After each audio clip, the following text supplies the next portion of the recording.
today we're going to be talking about Samuel Little, like I said.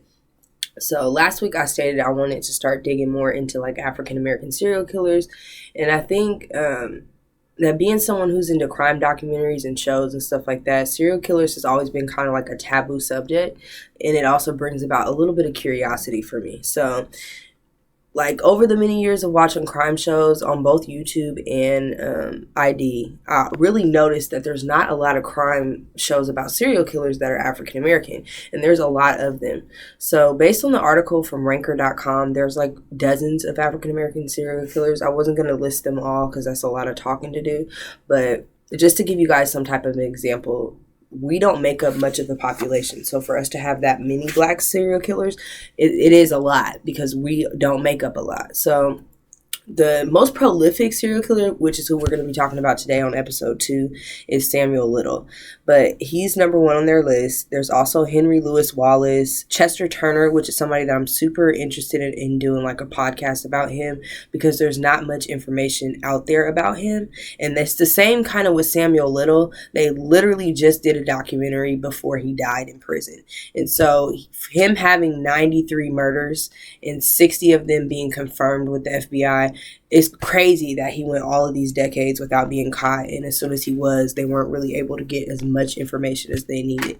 So the list goes on, and I'll leave the link to the articles so that any of you guys that are interested in like seeing some of the other people on the list, you guys can go check that out, because I will be kind of using that to gauge who I kind of want to do each week. And if you guys have any recommendations, go ahead and leave a comment. I'm going to try to keep this video straight to the point because I just recently did a video and I got a lot of views, but the likes weren't there and the comments weren't there. And I felt like that was because maybe I dragged things out a little longer. So I'm going to get straight to it. I know that my channel can be a bit hectic in terms of like having so many different things that intrigue me, but I promise that I'm going to keep things very organized by having different playlists. And so yeah, without further ado, we're going to go ahead and kick it off with Samuel Little for episode 2 of Crime Commentary. Let's get started. Okay, so just a little bit of back information on Samuel Little. He was an American serial killer who confessed to murdering 93 people. They were mostly women, and he was convicted in 2014 for the murder of Carol Eileen Elford, Guadalupe Apodaca, and Audrey Nelson Everett. In 2018, he was convicted for the murder of Denise Brothers. Basically, it says that he has 93 murders, but there's only been 60 confirmed by the police. So the other 33 murders, they've been unable to figure out whether or not he actually did them. And so I feel like if a person is that old, they're not about to be lying about how many murders that they committed. They're going to be honest about that. So I would say that I believe that he probably did kill about 93 people. It says that the states that he was in were California, Texas, and Ohio.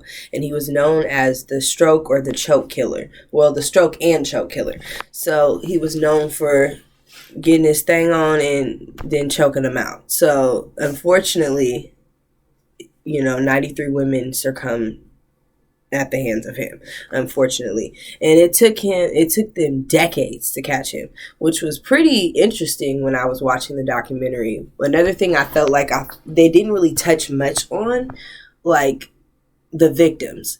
It said that in the picture that you guys are looking at right now, it said that he actually drew these pictures of the women himself.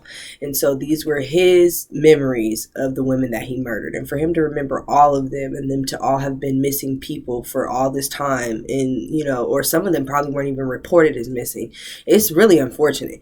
It's crazy that he did all of that and then wasn't caught until he was 80 years old and died. So he basically died after being incarcerated for 8 years. It says that they apprehended him on September the 5th of 2012, and he died on December the 30th, 2020 in Los Angeles County, California. So he was born on June 7th, 1940 in Reynolds, Georgia. They always say that he's from California. However, Chester Turner is a California bred and born serial killer. So he's somebody that was born in Cali and killed in Cali. However, Samuel Little was born in Texas born in Georgia and relocated to California, where he started committing his crimes. So my goal in this podcast is just to kind of touch a little bit of basis on him, because there are a lot of there's a lot of docu-series and documentaries that are coming out mainly about him, but this podcast was to highlight his victims. So many times I feel like when I watch crime shows, it's all about the killer. People are always so fascinated with the killer. What they never stop to think about, like, the women or the men that were murdered and what their life was like prior to being killed, and like what their goals were and how their families feel. Like, sometimes they touch bases on that, but it's really rare when you're dealing with stories about serial killers that you'll find that they cover the victims with some extensive information. Usually you get a little bit of information, and maybe one cousin might talk about how how that person was with them, but you rarely hear from the family, like, the impact that it's had on their life, and on the world, really, because people fail to realize these are people with dreams and hopes and goals, that their lives were either cut short, just period, or, they were cut short. Pretty much, like, there's no way around that. So the main thing is I kind of want to focus on his victims and just give a little bit of background information on his life and kind of where he came from, and, kind of get some insight as to why he's like that. So Samuel Little also used to go by Samuel McDowell, and this is kind of how he evaded police for so long, I feel like. I'm also going to include a picture of all of his mugshots, and there's a lot of them. So over the years, he was arrested plenty of times. However, it just seems like they were never able to catch up with what's going on in terms of, like, hey, he's a serial killer and has been doing this for decades. So he was convicted in 2014, although he was apprehended in 2012. And he was only convicted for the murder of 3 women in LA. And this happened back in the 80s. And I find that to be crazy that for them to have confirmed 60 murders, and 93 of them he told, hey, I did this to these people. Only 3 of them were what helped to make his demise and get him. There's so much information on this case, like, in regards to, research wise, I have been able to compile so much information regarding, some of his victims. The sad part is a lot of them have still been yet to be identified in terms of what their names were, stuff like that. Little was able to identify them based off pictures that he drew, or they I guess they'd be considered paintings. So I thought that would be interesting to include in the podcast, just because there's little to no information in terms of names. So I'll be giving a lot of backstory about most of these victims from what I was able to compile from my research. However, most of them will not have a name. There just is really a picture associated with them. And that's pretty much all that Little could remember. So just digging into his early life, he was born Samuel McDowell on June 7th, 1940. He's hailing from Reynolds, Georgia. He has little claims his mother was a teenage prostitute. There's so much information on this case, like, in regards to, research wise, I have been able to compile so much information regarding, some of his victims. The sad part is a lot of them have still been yet to be identified in terms of what their names were, stuff like that. Little was able to identify them based off pictures that he drew, or they I guess they'd be considered paintings. So I thought that would be interesting to include in the podcast, just because there's little to no information in terms of names. So I'll be giving a lot of backstory about most of these victims from what I was able to compile from my research. However, most of them will not have a name. There just is really a picture associated with them. And that's pretty much all that Little could remember. So just digging into his early life, he was born Samuel McDowell on June 7th, 1940. He's hailing from Reynolds, Georgia. He has little claims his mother was a teenage prostitute. There's so much information on this case, like, in regards to, research wise, I have been able to compile so much information regarding, some of his victims. The sad part is a lot of them have still been yet to be identified in terms of what their names were, stuff like that. Little was able to identify them based off pictures that he drew, or they I guess they'd be considered paintings. So I thought that would be interesting to include in the podcast just because there's little to no information in terms of names. So I'll be giving a lot of backstory about most of these victims from what I was able to compile from my research. However, most of them will not have a name. There just is really a picture associated with them. And that's pretty much all that Little could remember. So, just digging into his early life, he was born Samuel McDowell on June 7th, 1940. He's hailing from Reynolds, Georgia. He has little claims his mother was a teenage prostitute. There's so much information on this case, like in regards to research wise, I have been able to compile so much information regarding, some of his victims. The sad part is a lot of them have still been yet to be identified in terms of what their names were, stuff like that. Little was able to identify them based off pictures that he drew, or they I guess they'd be considered paintings. So I thought that would be interesting to include in the podcast just because there's little to no information in terms of names. So I'll be giving a lot of backstory about most of these victims from what I was able to compile from my research. However, most of them will not have a name. There just is really a picture associated with them. And that's pretty much all that Little could remember. So, just digging into his early life, he was born Samuel McDowell on June 7th, 1940. He's hailing from Reynolds, Georgia. He has little claims his mother was a teenage prostitute. There's so much information on this case, like in regards to research wise, I have been able to compile so much information regarding, some of his victims. The sad part is a lot of them have still been yet to be identified in terms of what their names were, stuff like that. Little was able to identify them based off pictures that he drew, or they I guess they'd be considered paintings. So I thought that would be interesting to include in the podcast just because there's little to no information in terms of names. So I'll be giving a lot of backstory about most of these victims from what I was able to compile from my research. However, most of them will not have a name. There just is really a picture associated with them. And that's pretty much all that Little could remember. So, just digging into his early life, he was born Samuel McDowell on June 7th, 1940. He's hailing from Reynolds, Georgia. He has little claims his mother was a teenage prostitute. There's so much information on this case, like in regards to research wise, I have been able to compile so much information regarding, some of his victims. The sad part is a lot of them have still been yet to be identified in terms of what their names were, stuff like that. Little was able to identify them based off pictures that he drew, or they I guess they'd be considered paintings.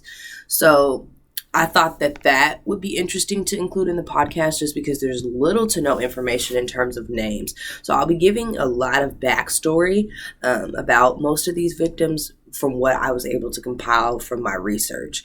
However, most of them will not have a name. There just is really a picture associated with them. And that's pretty much all that Little could remember. So, just digging into his early life, he was born Samuel McDowell on June 7th, 1940. He's hailing from Reynolds, Georgia. He has little claims his mother was a teenage prostitute. So, we're just going to dig into his early life. He was born Samuel McDowell on June 7th, 1940. He comes from Reynolds, Georgia. And based off what Little claims, he says that his mother was a teenage prostitute and that she abandoned him pretty much. So when you talk about serial killers, a lot of time, most of them are males. And when you have watched enough crime shows like I have, a lot of criminologists will tell you that their mindsets are messed up when it comes to childhood. Something in childhood triggers something to be off with them. Many of you may know, if you watch crime shows, that they say if a child is like mutilating an animal or doing anything harmful to animals, that's usually an indicator that they have serial killer like tendencies. And so I don't know if you're like me, but I've always paid attention to my kids to make sure that they're not in any way, shape, or form being cruel to animals, but also, that they're not kind of falling into those guidelines, because it can be pretty scary. But it can be, a moment of clarity for most parents, because if you look at Jeffrey Dahmer's dad, he had some type of an idea that something was off about his son. And you could tell that from his story. If you've ever divulged or dug into that story, you can see that Dahmer's dad had an idea, and that's why he tried to get him into doing other things to get his mind off of that. But Dahmer always reverted back to like doing things to harm animals. So I brought that up to say that just like being a trigger or a sign of a serial killer comes from mutilation of animals and stuff like that, so does trauma based around a son and a mother's relationship. And for him to say that he felt abandoned, that could also have a lot to do with where he kind of snapped at, because that usually does happen to a lot of serial killers who do things to women. If they're doing it to women, there's like some type of a hatred that comes from childhood with their mothers. Not always, but majority of the times, that's kind of where that comes from. They have a type that they go for. And in Little's case, he usually only killed black women. So I think that, he could have even been seeing it as like his mother. And that might have been a cause for why he did that, because Little does mention that he had a fixation with women's neck when he was a kid. And I think that's ironic that he turned around to be a strangler. And so it's no coincidence. That comes from somewhere, and it stems from somewhere in childhood and kind of goes throughout up until adulthood. So it basically says that authorities believe Little's mother had given birth while she was in jail, and that's why he was raised by his grandmother. But in Lorain, Ohio, Little had a difficult time in high school, and he dropped out of high school. So basically, you're a high school dropout. Your mother was suspected to be a prostitute. Police are saying that they believe that she was in custody in jail at the time of Little's birth, and that is why he was abandoned. So I find that to be pretty interesting as well, that he also dropped out of high school and kind of had a difficult upbringing, and he was raised by his grandmother, which is not uncommon in the black community. If a mother or a father is lacking in their responsibilities, or they're not kind of up to par, a lot of grandmothers will step in and take over and kind of help out. So it basically says that he began committing crimes in his teen years. So we can only assume that this was either in Ohio or once he left Ohio.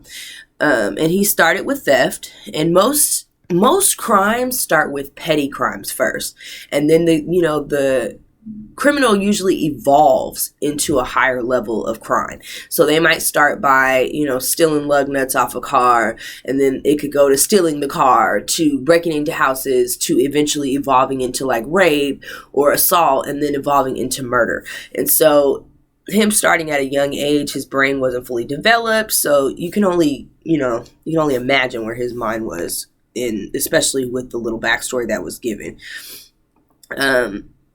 So they threw him into juvenile detention, and then from then on, his crimes begin to grow worse. And that's kind of what I was just saying. They evolve. So starting in 1950, he moved from state to state, and he got arrested. Some of that stems from fraud. Another one was driving under the influence, assault, armed robbery, rape, among other crimes. So this goes right back to what I was just saying, that eventually they evolved to worse crimes.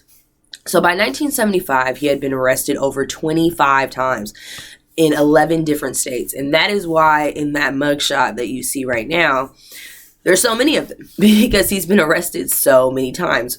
However, he was still able to evade police for years before he was caught, or even, charged, or even linked to some of these murders. And half these murders, and I'm not even going to say half, more than half of these murders, the police had no idea about. They might have had an idea about like the murders happening, of course, but they had no idea that Little had anything to do with them until he was in their custody and, he admitted to it. So that's even scarier. So in total, he served 10 years for, various crimes and offenses, and he escaped 2 murder convictions before his 2014 conviction. So he had already had a murder conviction prior to him being, jammed up in 24. So he preyed on sex workers, drug users, poor, and mostly black women. And I think that's why a lot of the articles state he was able to elude the police for so long in terms of his murders. And that was just simply because he preyed on women that he thought no one would miss. And one thing that I can identify about a lot of serial killers is that they all kind of stick to that same MO. Most of them pick up prostitutes. Most of them pick up people who have drug addictions. I'm trying to think of what that dude's name was in Ohio, and he was one of those type of a serial killers. He was black, and I'll probably cover him at some point in our crime commentary podcast. But he did the same thing. He would lure women into his home by offering them drugs, and then he would kill them. And the Grim Sleeper in LA, he did the same exact thing. So most of them will prey on sex workers or women in that type of an industry because they believe that no one's going to report them missing and that no one's going to miss them.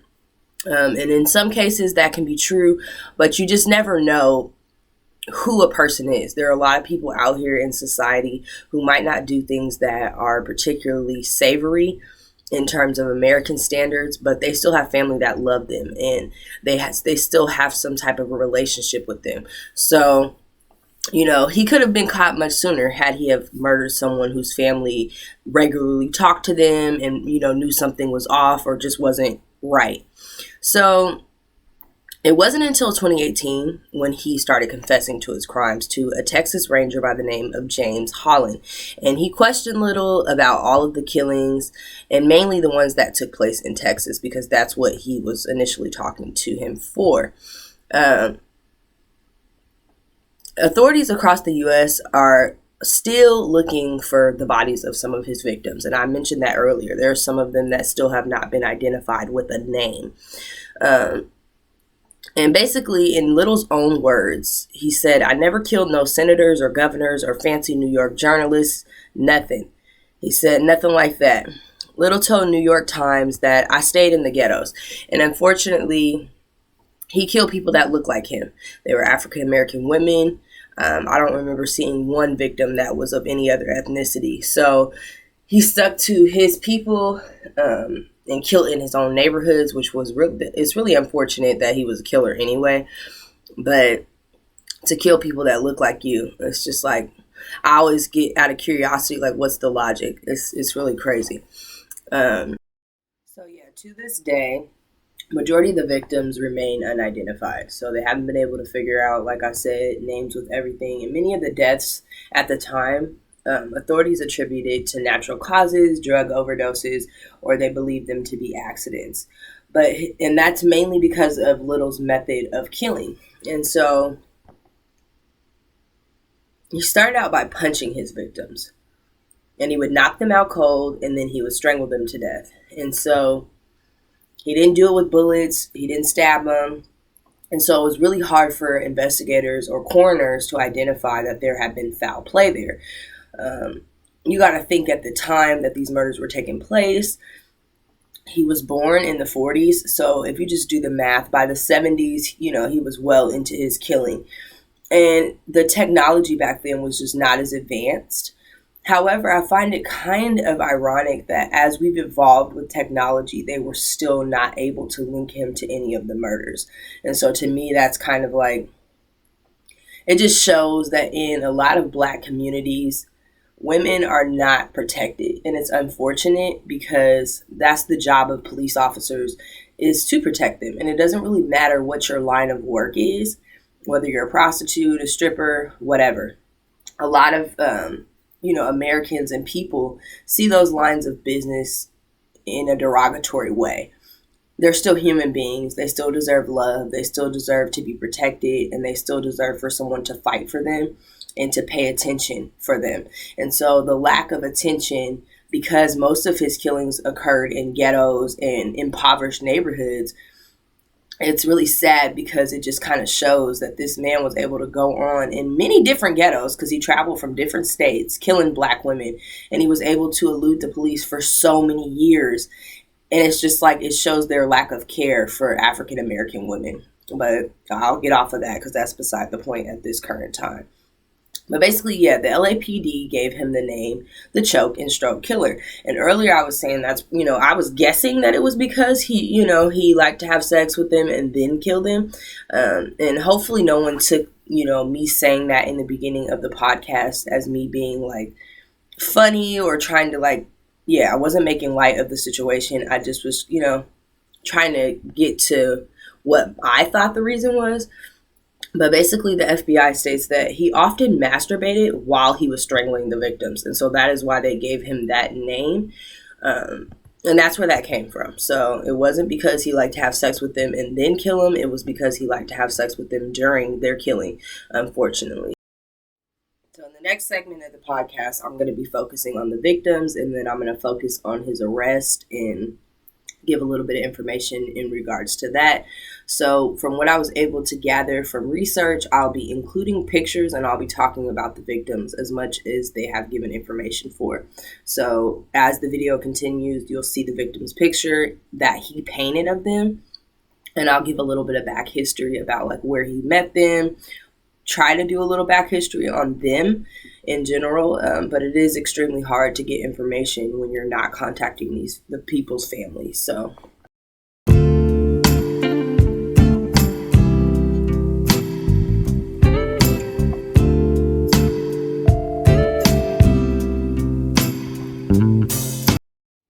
Little said he killed a woman named Sheila or Shella in 1996. He met the woman. She was black.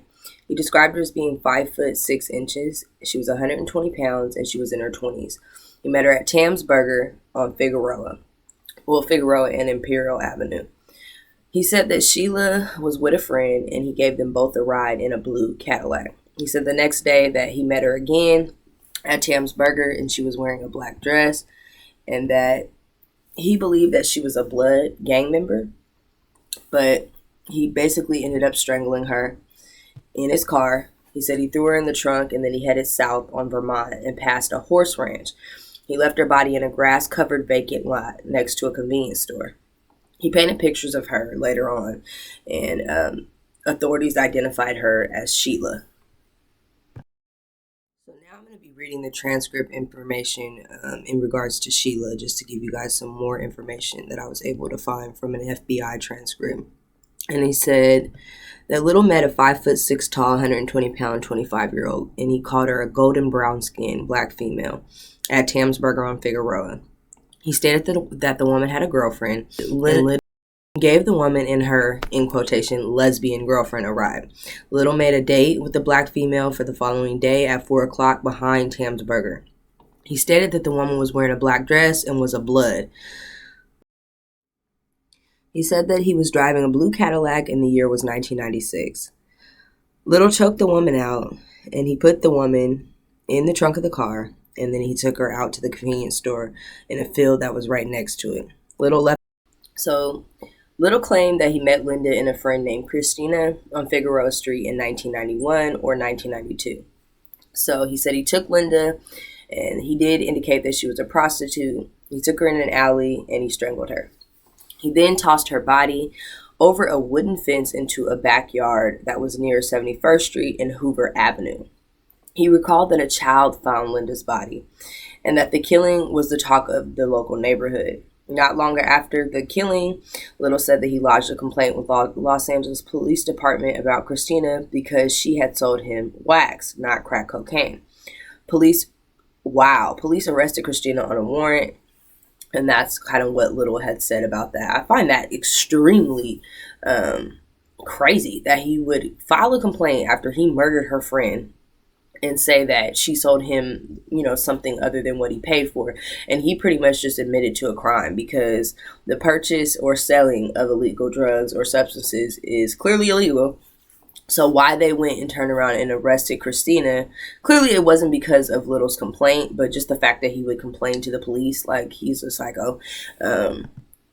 It's crazy that you had the balls to go into a police station to complain about not being sold the proper drug, but you just had murdered her friend. Yeah, that's crazy.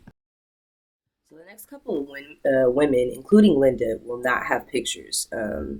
Little he didn't paint pictures of them. And then a lot of articles and research that I've done do not have any pictures for them.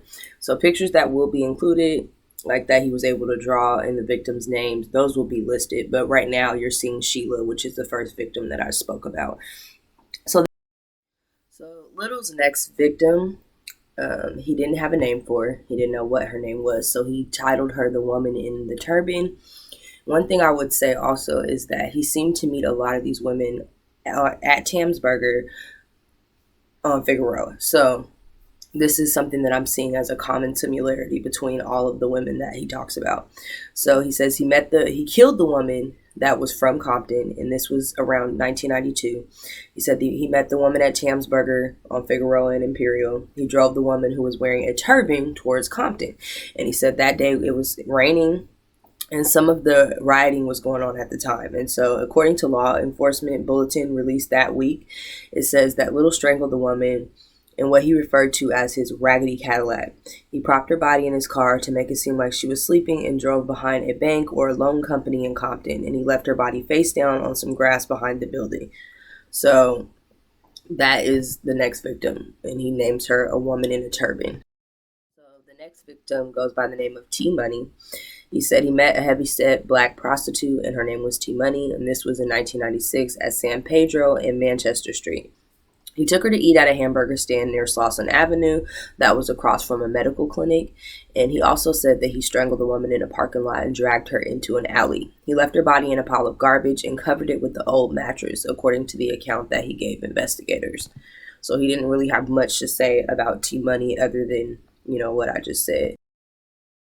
The next victim that we're going to be talking about, Little also didn't have a name for her, but the title that was given for her is Left in a Bathtub. And that's who you're seeing pictured right now. You're going to see her picture on the screen for a while because the next couple of victims don't have a picture that he was able to paint for them. He just had a recollect of them. So he claimed that after meeting a white woman in a homeless encampment near Central Avenue, and this was located on Hooper Street, he went with her to a crack house on Slauson Avenue. He said the woman was about 5 feet tall and she was about 110 pounds. He and the woman later went to a vacant house, and he did say that the floor was really dusty and that the woman left a lot of footprints everywhere throughout the house. So eventually Little strangled her, and he left her in the bathroom. He disrobed her and he placed her in the bathtub, and that is why she's titled Left in a Bathtub. And the picture seen is of the woman. So upon more research, I was shocked and surprised to find out that he did murder a white woman, but she's one of very few, because I don't think that there's any other that I was able to find that were white. But this was interesting to note because majority of his victims were of African American descent. So that's the lady in the bathroom. Best victims on the list are Granny and Skinny Black Girl. In January or February of 1987, shortly after getting out of prison, Little claimed that he killed 2 women on the same day. He said he strangled a black woman whose nickname was Granny in a house with a concrete floor and no roof. And so Granny is the woman that's pictured in this video. And in some of the transcripts that I was able to pull up, he said dark-skinned woman, and she was slightly chubby with gray hair. And she was approximately about 50 years old, and I guess people around the Los Angeles area called her Granny. The woman was clothed in a dress, and Little thought he had sex with the woman. Been like in some type of a construction state, and that there was like some 2x4ing that had yet to be completed. The structure was located in Inglewood, but Little was not sure where exactly it was like located at. He just said it was in Inglewood and that it was like, I guess, near Vermont Street and 81st Street. And he strangled her to death and left her inside of the building. And this building was located in San Pedro. So that's the information that they had listed for Granny. Talked about her. So Skinny Black Girl, the transcript information that they have on her, she died the same day that Granny did because he killed both of them the same day after being released from prison. And as he stated, he thought it was around January the 31st or February 1st or the 2nd. And this happened approximately around 1987. So he said that he met the second woman and she was around 22 or 23 years old. She was a skinny black girl. He said he met her in an alley behind what he thought was like where she lived at. And he described the woman being really small, thin, and dark skinned. He said he was driving his blue Buick station wagon with a brown wood trim down the whole side of the vehicle. And when he met the woman, he didn't think that she was a full-time prostitute. And so he said that he really felt like she was hiding it from her family and that she was just kind of doing this to make a little bit of extra money, and that she was dressed in pants and she looked like the kind of, woman that was like the gangbanger type, which I don't know. He says that a lot about his victims, and I don't know why he says that, but these victims were based in LA, so that's probably why. And he said that she wore a hat. He strangled the woman to death in his vehicle on the side of the clean alley, and he left her where he thought was her residence. And that is really fucked up. Like, he literally left her where her family or somebody that knew her could have found her there. I mean, and it's like, in a way, some victims are never found. And so I don't know. I don't know how to say it. Like, I mean, I'm pretty sure that their family has some closure. The fact that they knew where she was, unfortunately, she was deceased, and that's just really sad. And it's fucked up on his part that he would leave her right where he thought that she was, living at. The next three women do not have pictures, and I'm noticing that for a couple of his victims that they have information on, there are no pictures that are available. So this one, each of them have titles. This one was killed in a garage, and he said in January or February of 1987 that he met a prostitute and that he basically took her to a vacant garage that was located near Figueroa Avenue. He said inside the garage he noticed a sawhorse, a plank, and paint, and he said that he started to strangle the woman on the ledge, and it was about 5 feet off the ground. He said she fought back and that they fell on the floor, and then he ended up choking her to death, and he left her body face down on the concrete. A few days or weeks later, he noticed that the garage had been cordoned off like with some yellow tape. So, of course, they had figured out that he, not him, because at the time they didn't know it was him, but they pretty much figured out that there was a murder. The next woman was a woman in a miniskirt, and he said that he met her in 1987 at Tam's Burger. Again, this is like one of his favorite spots to pick up women from. And he said that it was near 51st Street and Central Avenue. He said that he strangled the woman and she lived nearby a motel, and that basically in the backseat of the car he placed the body. And then he ended up taking the body to an iron railroad, or a railing next to a convenience store, and then he basically left her in Long Beach. The next victim happened in Hollywood Hills, and he said he strangled the woman, and he described that she was a drug addict, and he believed her to be a gang member. And here we, if we notice the lingo that Little seems to use, he always seems to call them gang members, or they're dressed like gang members, or whatever. So he said that she fought vigorously and that he strangled her in a Compton parking lot, and he dumped the woman's body over a tall fence in the Hollywood Hills, and he heard a tumble down this incline, and he believed that the woman was killed around 1987. So the next victim is titled Strangled Near an Observatory. Little said he picked up a slim Latin woman in her 20s at a liquor store on Central Avenue in 1992 or 93, and he said that she was from Phoenix and that he drove around before he headed towards what he described to be a Coast Guard telescope or observatory.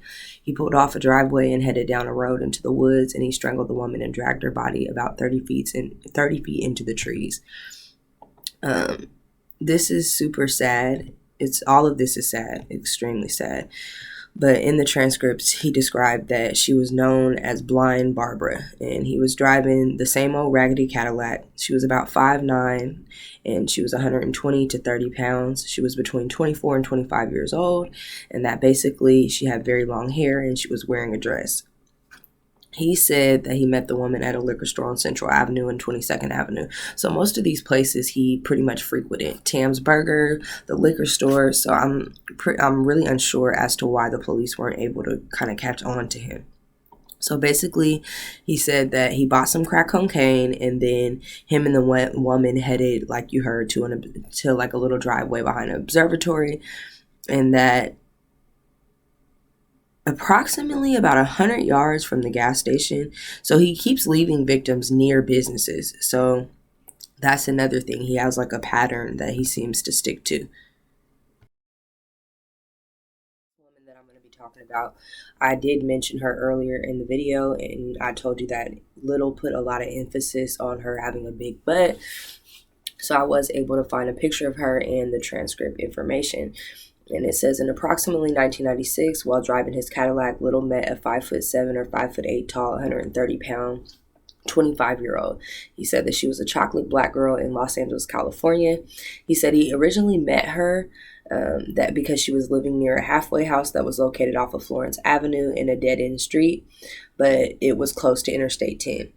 He described the woman as having a big butt and being dark-skinned, and he said that he messed around with the black female across the street from the halfway house in the garage in like a vacant house until she began to rebuke his advances or whatever.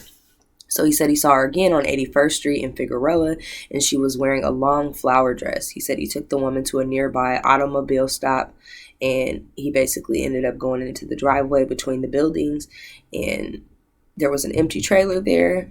And he said it was like it had like a dilapidated pickup trucks, kind of connected to it or behind the building. And that's basically where he killed her, off in the driveway in the back. He said that while strangling the woman, both of them fell out of the truck onto the ground, that he strangled the woman to death, and then he dragged the black woman's body to a trash or where there was some rubbish at, and we talked about that earlier, and he lodged her between two garbage piles in the back of the business. And that basically, he said he dragged the woman by her arms, and she was on her back, and he put her into the pile. And he left the woman in her dress, and that's how he left her. Towards the last of our victims that are located in the Los Angeles area. And so I'm going to be doing this podcast in sections. This is going to be titled Crime Commentary Episode 2, Samuel Little, and then this will be Part 1. And I'll do each of the different places that he frequented and that have victims and information on the victims in series. So this is the first of the series, and this is going to be, the Los Angeles region. And all of these victims are in LA. The next podcast that I'll do will be his victims that are located in Florida, because I'm trying to keep these videos under a certain time, and it's kind of hard to do that when there's so much information to kind of get into. So the next victim was titled Way Out in the Country, and there is no picture for her, but the last victim is going to have a picture as well, as the other ones that were already showed in here. So basically, this woman, he said, was in her early 20s, and that he met her near Frontier Hotel on 5th Street, and this was about like 1991 or 92. He said he drove the woman to Central Avenue, and he titled the place that he took her the Bald Head Hill, and he said that it had a couple of trees there, but that he strangled the woman, and it was not far from the hill where he ended up leaving her body in some trees, and that's really all the information that they had on her. Woman is titled Griffith Park, and this took place in 1987. He said he met the black woman in her late 20s near Florence Avenue and Broadway, and he said he drove the woman, who had just gotten out of jail, to Griffith Park, and he strangled her on a dirt road, and he left her body in the woods. And so there is more information that was listed for her in the transcript that they have with the FBI. So basically, Little said that she was about 7 inches tall, and that she was 140 pounds, and she was a yellow-skinned girl, 26 to 27-year-old black female. He said that she basically had just gotten out of the county jail, and he drove her to the park, like I just said, and he strangled her. He said he left his vehicle in the park behind some closed gates.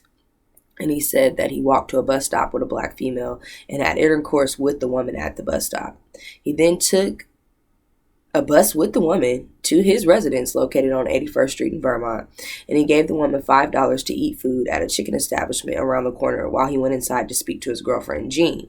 So he's really bold. So basically, he, out of all of his victims, this one he seemed to have a little bit more compassion for. I mean, because he fed her before he killed her, which in some weird way, I don't understand what's wrong with this man.